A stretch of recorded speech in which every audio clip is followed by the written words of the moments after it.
Glórias ao Senhor Jesus. Mais uma vez eu saúdo os irmãos ouvintes com a gloriosa paz de nosso Senhor Jesus Cristo.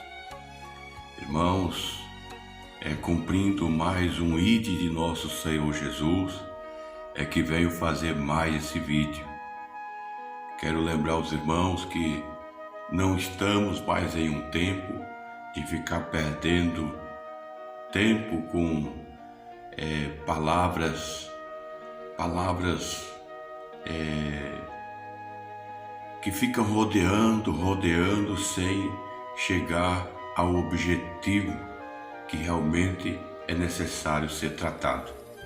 Ainda que muitas das vezes a realidade ela dói, mas é melhor nós ser repreendidos por Deus agora, do que quando nós chegar perante o tribunal de Cristo, nós ser rejeitados. Então é melhor nós suportar a repreensão ou ser repreendido por Deus agora. Irmãos, quero falar acerca do divórcio, aonde que é um assunto muito importante e também delicado, porque nós vivemos numa época em que os homens têm tropeçado bastante com relação a casamento.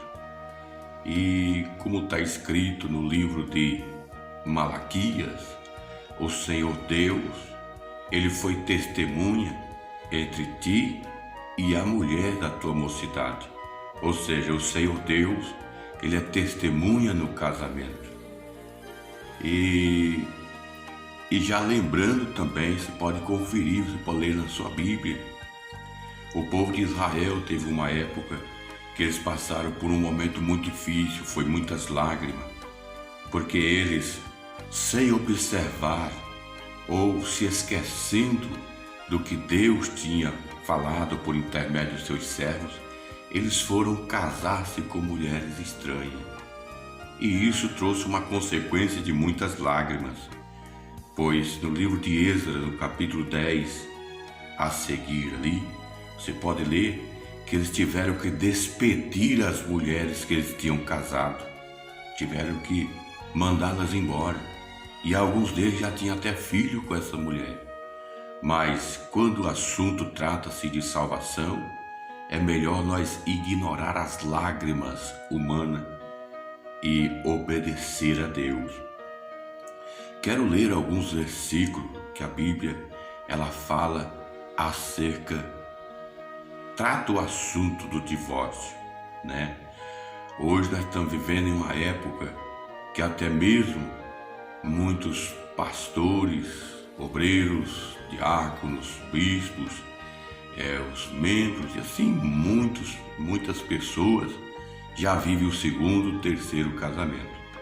Só que se os irmãos forem ler o livro de Timóteo, se eu ver aqui Timóteo, capítulo 3, e o versículo 1 a seguir, você vai ver já que o Senhor Deus já está usando o apóstolo Paulo e dizendo que os bispos e diáconos é necessário que eles sejam marido de uma só mulher e que governe bem a sua casa, para que assim então eles possam governar a obra de Deus. Será mesmo que o Senhor Deus está com cuidado somente dos diáconos e bispos? Só eles que têm que apresentar uma vida de viver só com um casamento? Será que é só eles?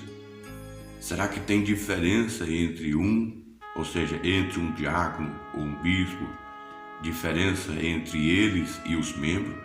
Será que os membros de Cristo também não têm que ser marido ou esposa de um só casamento?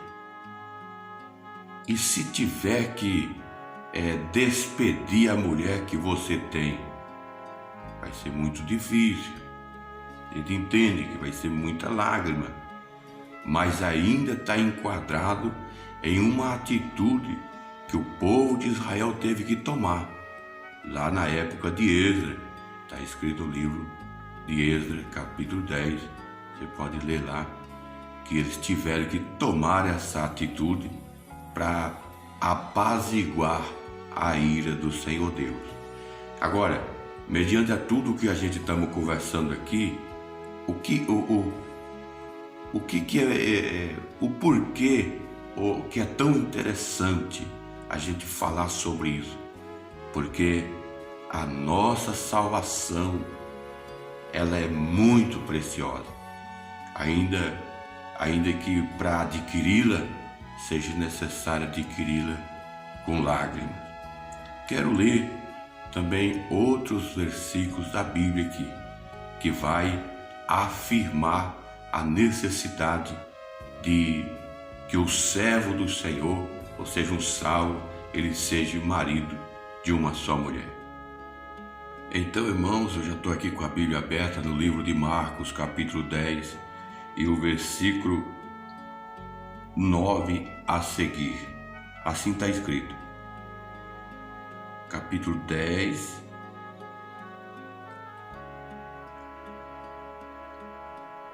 e o versículo 9 a seguir. Portanto, o que Deus ajuntou, não separe o homem.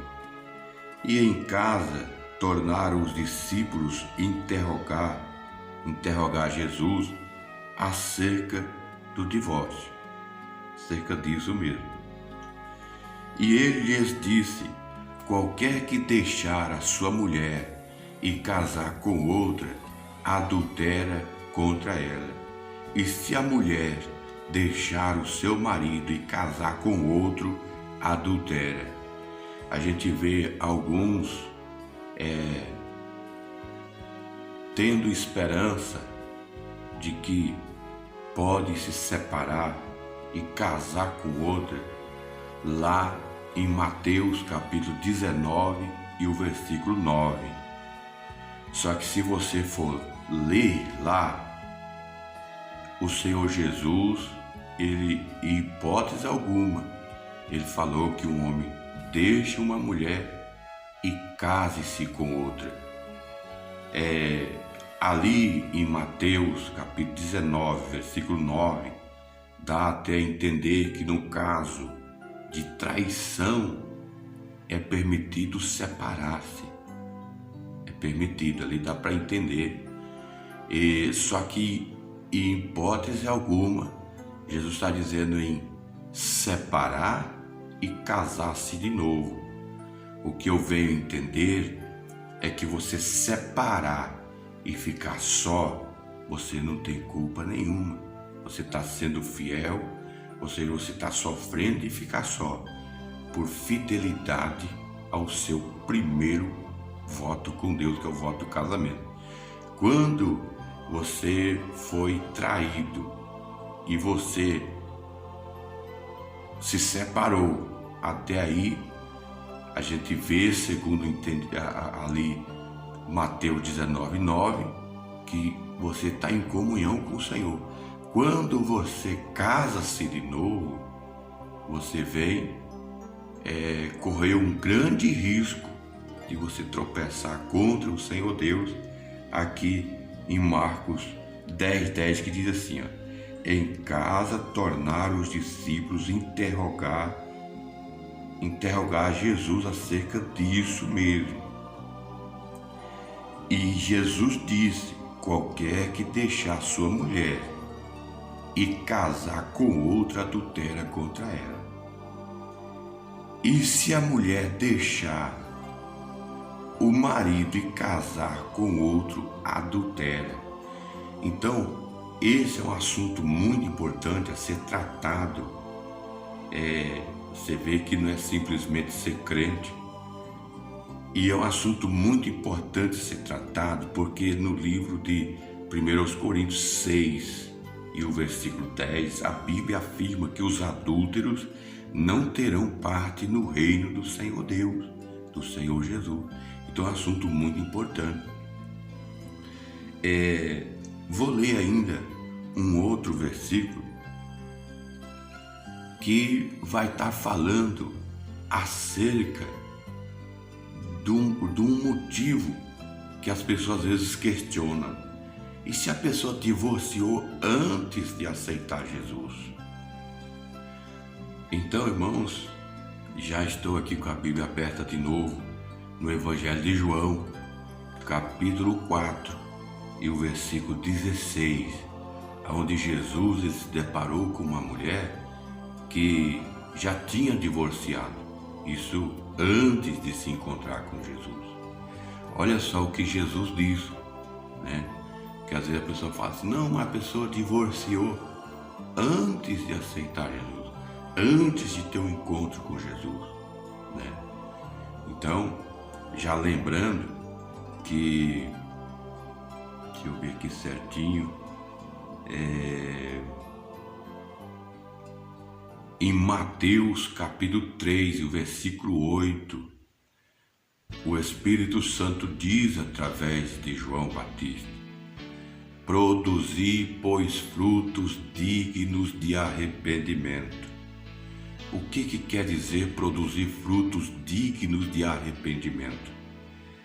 É semelhante que eu falasse assim, aquele que rouba ou que roubava, agora por conhecer a Jesus, não roube mais. Aí, da mesma maneira, aquele que estava em adultério, por não conhecer a Jesus, deixe o adultério. E se deixar o adultério, produz um fruto digno de arrependimento. Porque quando Jesus falou com aquela mulher pecadora, ele disse para ela, vai e não peques mais, nos dando a entender que aquele que confessa os seus pecados e deixa o pecado, alcança a misericórdia do Senhor. Jesus, ele se deparou, e aqui está, se deparou com a situação assim, de uma mulher que já tinha separado do seu primeiro esposo. João capítulo 4 e o versículo 16 diz assim, Jesus disse, vai, chama o teu marido e vem cá. A mulher respondeu e disse, não tenho marido. Disse-lhe Jesus, dissestes bem, não tenho marido, porque tiveste 5 maridos, e o que agora tens não é teu marido, disseste com verdade. Então ela já tinha tido 5, e o que agora ela tinha não era dela, o marido. Jesus, ele não disse assim, você tem sim um marido. Ele disse, não, você teve 5 maridos, e o que você tem não é teu marido. Em outras palavras dizendo, ela continua com aquele marido que não é dela. Tiveste 5 maridos, e o que você tem não é teu marido. Então qual que é o meu marido, Senhor? Ela poderia ter perguntado. E certamente Jesus ia falar o que está escrito em Malaquias. Deus foi testemunha entre ti e a mulher da tua mocidade. Ou seja, o primeiro casamento. Agora, qual que é o conselho do Espírito Santo para a igreja atual? O que está escrito na Bíblia? Qual que é o conselho atual? 1 Coríntios, capítulo 7. 1 Coríntios, capítulo 7, e o versículo 10 e o 11, para concluir esse discurso tão importante, que eu acredito que nós, conseguindo obedecê-lo, as nossas ofertas serão recebidas diante de Deus. Muitas lágrimas cessarão dos filhos, das esposas, dos esposos. Vamos lá. Capítulo 7, versículo 10. Todavia, 1 Coríntios, capítulo 7, e o versículo 10 e o 11. Todavia, aos casados, mando não eu, mas o Senhor, que a mulher não se aparte do marido. Se, porém, se apartar, que fique sem casar, ou que se reconcilie com seu marido, e que o marido não deixe a mulher. se por um acaso vier se apartar ou se separar por causa de traição, por causa de relação ilícita, aqui diz o Espírito Santo, pois Paulo disse, não eu, mas o Senhor. Vou ler de novo. Todavia aos casados mando não eu, mas o Senhor, que a mulher não se aparte do marido. Se porém se apartar, que fique sem casar, ou que reconcilie com o seu marido. Então, irmãos, eu sei que esse discurso é um discurso muito forte, mas não estou falando de situação diferente que ocorreu nos dias do profeta Esdras, que mandou que o povo de Israel deixasse as mulheres que eles tinham se casado, que não era segundo a vontade de Deus. E eles tiveram que deixar, ainda que alguns deles já tinham filhos com aquelas mulheres. Só que eles casaram-se ignorando o que Deus já tinha falado. Porque Deus sempre, você pode ler ali em Marcos 10, se ler a passagem inteira, você vai ver que Jesus diz assim, que desde o princípio não foi assim. Deixará o homem, o seu pai e a sua mãe, e unir-se-á com uma mulher, e serão os dois uma só carne. E só a morte os separa. Você vai ver que em diversas partes da Bíblia o Senhor ele vai estar insistindo para que o homem entenda essa realidade. Então, irmãos, eu deixo essa palavra sabendo que vai entristecer a muitos. Só que o contristamento, que é segundo Deus, produz o arrependimento.